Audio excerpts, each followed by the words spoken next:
Alright guys, so here we have a problem of solving trig equations, right? And this is going to be more challenging. Okay, so if you haven't checked out my video on memorizing the unit circle, be sure to check that out. Also, check out my previous videos on solving simple trig equations before trying this one. Okay, so let's get into it. So we know that when we're solving a trig equation, we want to isolate the trig function. So for example, we want to isolate this guy here. In order to do that, we're going to have to add 3 on both sides. So why don't we go ahead and do that? And just rewriting, we have the following. We have sine, right, and then 4 theta plus pi over 3. And again, we want to add 3 on both sides. So we have equal to negative 6 plus the square root of 2 all over 2 plus 3. So at this point here, okay, we want to get a common denominator. And we know that this is really over 1. So an easy way to do this, we're just simply going to do 2 times 1, and we're going to get 2, right?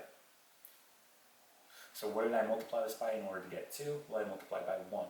So I'm multiplying both my terms here by 1, so nothing changes. So I have negative 6 plus the square root of 2. Do the same thing here. What did I multiply this by in order to get 2? Well, I multiplied by 2. So 2 times 3 is 6, so plus 6. Okay, just rewriting the left side here, we have sine 4 theta plus pi over 3, okay? So notice what happens here. Negative 6 and positive 6 cancels. And so essentially what we have is sine, right, 4 theta plus pi over 3 is going to be equal to root 2 all over 2. Okay, now that you have it at this point, okay, this is what you want to do. So I do have, okay, something to do inside the parentheses here, but we're not going to worry about that yet. What you want to do once you have this trig function isolated is you want to say to yourself the following. Sine of theta will equal root 2 over 2 when? So what angle will that be, okay, when sine will be root 2 over 2? Okay, so again, using your unit circle, you know that that's going to be pi over 4, right? And it's also going to be 3 pi over 4. So 3 pi over 4, which is over here, right? In the second quadrant. So again, we know that that angle is going to be pi over 4 and 3 pi over 4. Okay? So why don't we go ahead and record that so we know it's going to be pi over 4 and 3 pi over 4. So now that you have those angles, we're essentially going to rewrite as an equation. So what I have in parentheses here, I'm then going to set it equal to each one of my angles. So for example, I'm going to have 4 theta plus pi over 3 equal to pi over 4. Okay? Do the same thing here. 4 theta plus pi over 3, right, equal to 3 pi all over 4. Okay? Now, notice that we're not solving on an interval here, meaning we have to include all solutions, right? So this is a little bit different than previous examples. We need to include all these solutions. So for example, if I'm at pi over 4, right, and I keep going around this unit circle, well, at pi over 4, it's going to take me 2 pi to get back to that point. Same thing, 2 pi back to that point. So I have to include all those solutions. Same thing here, right? I'm at 3 pi over 4. If I do plus 2 pi, right, it puts me back here, right? Plus 2 pi puts me back there. So I need to include all those solutions. And in order to do that, you're going to do the following. So we're going to work only on this guy right here. Okay, and then we'll work on this equation. So we'll have 4 theta plus pi over 3 equal to pi over 4. And to include all those solutions, you're going to do the following. You're going to do plus, right, 2 pi n, where n is an integer, right?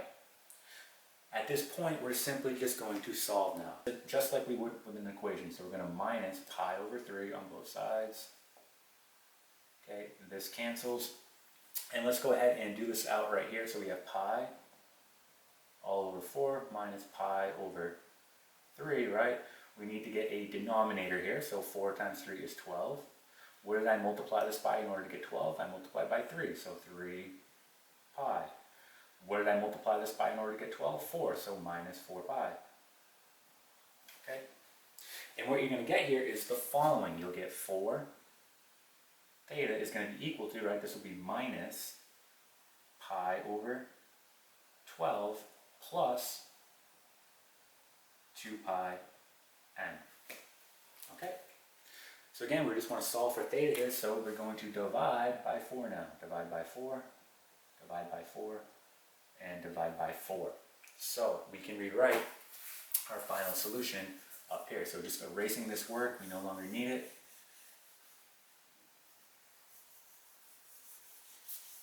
And so one of our solutions is going to be the following. Right? We'll get, this will be negative, right? Pi all over, so I'm right here, this will be 48. Okay? Plus, and then we'll have pi all over 2n. Okay? And this is equal to theta, right? So there's one solution. Okay, so there's one solution. Now we have to do the same thing for this guy right here. Alright, so let's erase this work.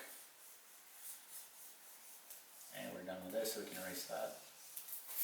So again, we need to take into account for all solutions here. So rewriting this, we're going to have the following. We'll have 4 theta plus pi over 3 equal to 3 pi over 4. And again, in order to take account all solutions, we have to do plus 2 pi n, where n is an integer. Okay, that takes into account all solutions now. Again, now we're just going to solve like we would an equation. So minus pi over 3 on both sides. Again, this cancels. Let's do this off to the side here. Well, we can do it up here. We'll have 3 pi over 4 minus pi over 3. Same thing, got to get a common denominator. Well, that's going to be 12, right? 4 times 3. What did I multiply by in order to get 12? I multiplied by 3. So 3 times 3 pi, 9 pi. What did I multiply this by in order to get 12? 4, right? So minus 4 pi. So when you do this out, you should get the following. You should get 4 theta is equal to, well, this will be 5 pi all over 12 plus 2 pi n. Last step, we just want to divide by 4. Okay, so we are almost done here. Divide by 4. So we can write our final solution up here. So looking here, we have 5 pi over 12 divided by 4. Well, that's just going to give us 5 pi all over 48. Right? Plus, again, we have 2 pi n divided by 4, so that's going to give us pi over 2 n. And again, this is equal to theta. So this right here is going to be your final solution. All right, and that is it.